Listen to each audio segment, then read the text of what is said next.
49ers this All right, you called it, JJ. How about the Browns against the 3-0 Niners Cleveland Browns are this close to being special. They have so many weapons, especially on the offensive side of the ball. To being special, they get it clicking and get it rolling, especially on the offensive side of the ball. But on the defensive end, they can get it rolling, takeaway. This is a dominant defensive end. They are getting takeaway, and they're getting their hands on football. They got the back end. The 49ers have and they're getting their hands on football in 3 games. The 49ers have 8 3 games. This Cleveland Browns defense is coming. They are going to give them fits. This Cleveland Browns defense is coming. They are going to give them fits. The Cleveland Browns are a better football team than the San Francisco 49ers, and they're going to win this game too, just like I told you last week. We'll see. Niners fans want their respect sitting as the only undefeated team in the NFC. Niners fans want their respect sitting as the only undefeated team in the NFC. All right, the international game this weekend against his Khalil Mack and the Raiders.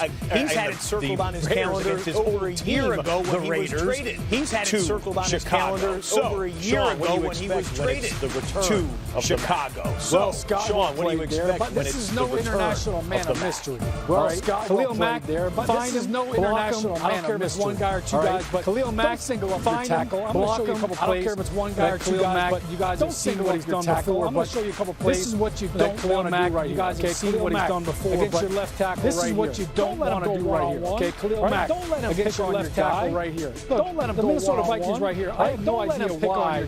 You've got Dalvin Cook right here. The Minnesota Vikings right here. I have no idea why. He should be helping Chip Dalvin Cook right here. They don't let him chip. Free releasing. He should be helping Chip right there. And look at this right here. But Khalil Mack's going to dip underneath this punch, right? He can get low. And look at this right here. Khalil Mack's going to dip underneath this punch, and then he's going to do what he does best. Here's the sack, the forced fumble. Khalil Mack, he's got 10 and then he's going to do what he does over the last 2 years. The sack, the forced fumble. Khalil Mack, got 10 of them. What are you going to do, all right? Over the last 2 years. We're not going to go one-on-one. We're going to go slide Khalil Mack. So what are you going to do, right? We're not going to go one-on-one. We're going to go everybody right tackle, right guard. This is knockdown protection right here. We're sliding to give our left tackle everybody right tackle, right guard, center, left guard. We're sliding to give our left tackle. You watch this right here, okay? This guy right here, the left guard.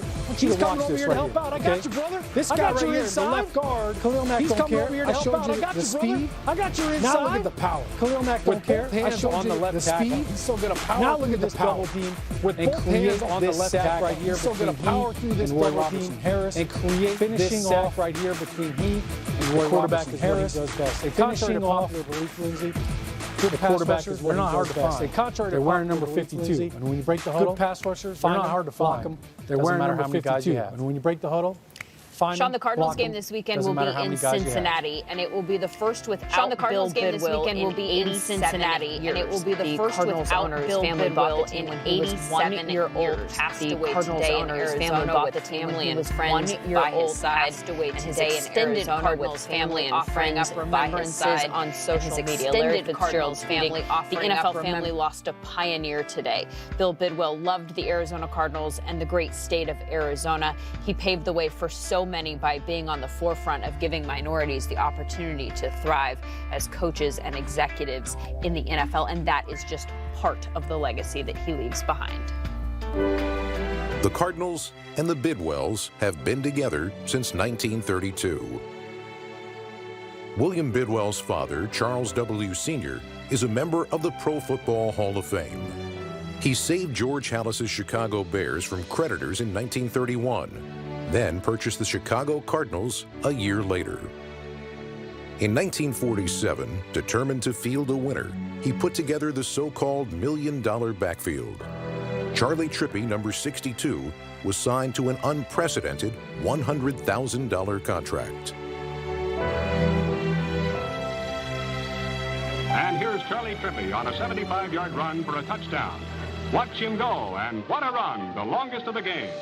That year, the Cardinals won their only championship. But sadly, Charles Bidwell wasn't there to see it, as he died before the start of the season. William Bidwell was a ball boy for that championship team. In 1949, he was a star fullback and place kicker for Georgetown Prep and led the team to an undefeated season.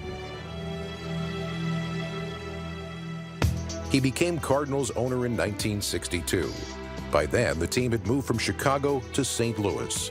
In 1988, the franchise relocated to Arizona. In 1998, the Cardinals won their final 3 games to clinch a wild card spot. The Cardinals win! The Cardinals are in the playoffs!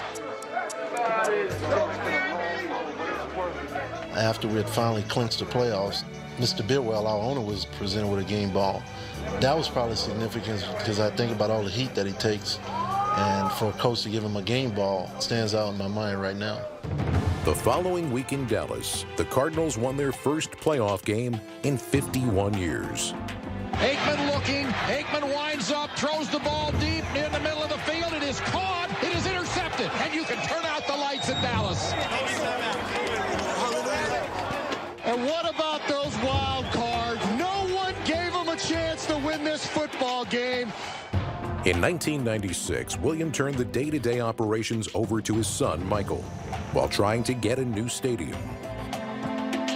I was a federal prosecutor for 6 years, and I was obviously following the Cardinals very closely, going to games on the weekends, of course. I thought I could help out with the stadium effort. Asked my father if he was interested in having me join, and he was.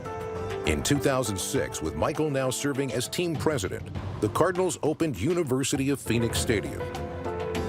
The stadium was the site of 2 of the most exciting Super Bowls of all time, Super Bowl 42 and Super Bowl 49. Malcolm Butler stepped in front of the throw! No way! In 2008, the Cardinals won their first division title in 33 years. I was a ball boy the last time. I was an 11-year-old ball boy the last time we won a championship. Right. Oh, congratulations. Good job, Mr. B. Congratulations again. Yes, we do. 3 playoff victories later, the Cardinals were champions of the NFC and advanced to the Super Bowl for the first time in team history. The Bidwell story came full circle as William was presented the George Halas Trophy. The Seahawks have never lost at home on Thursday night under Pete Carroll, whose teams typically excel in prime time. But that'll be the first time in this environment as Seahawks for Pro Bowl pass rusher Ziggy Ansah and Jadeveon Clowney. Clowney told me he's still very much learning this defense, and that slowed him down at times on the field. And while veterans like Bobby Wagner and KJ Wright have certainly helped him, Pete Carroll said that learning is a two-way street. We're the ones that have to do the learning, and you can do as much as you want in practice, but until you see them, in full flight in games, you don't really know. So we've logged some good information. I think it's going to be a couple more weeks before they're at their best. I hate to say that because we need them right now, but they're going for it, but we'll use them more effectively when we know them even better. So we're working at that.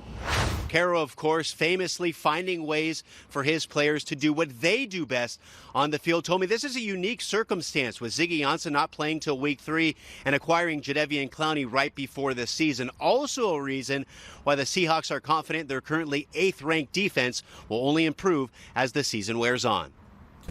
Omar, thank you. That's a little on the Seattle defense. How about the Rams offense? Left side of the column there, that's the last 2 years for the Rams. Great offense. 2019 for the Rams, good offense. Not great, though. Maybe quite good, but not the excellence that we are used to seeing. So let's bring in a couple of Super Bowl champions right now and talk about this. Willie McGinnis has 3 Super Bowl rings. That's what these Seahawks and Rams are fighting for, and the rest of the teams. James Jones won his Super Bowl ring in the NFC as well. How do they get back on track on offense here? I mean, I look at that board. I look at that board and I see 22nd in the rush. Yeah. The way you get back to being a dominant offense is you get the ball to Todd Gurley. I understand everybody saying, we want to save him for the playoffs. There is not going to be no playoffs if you do not get this kid the ball. You see him, this does not look like an injured Todd Gurley right here running the football. It looks like a frustrated Todd Gurley. Give me the ball because these are the things that I can do. Let's get back to running the football. When I watch it, does not look like he is injured. He is fighting for every yard. He is running hard. He looks very good. Get him the ball. He makes it easier on everybody on that offense, Jared Goff included. Get him the ball, play action pass, let's run it. When he touches the football 20-plus times, they are 26-8. When he does it, they are 9-19. Wow. So you can think, okay, we got Jared Goff, we paid him all this money, he's going to take us to the promised land, throwing this football, Cooper Kupp is back. That's not going to happen. The way to win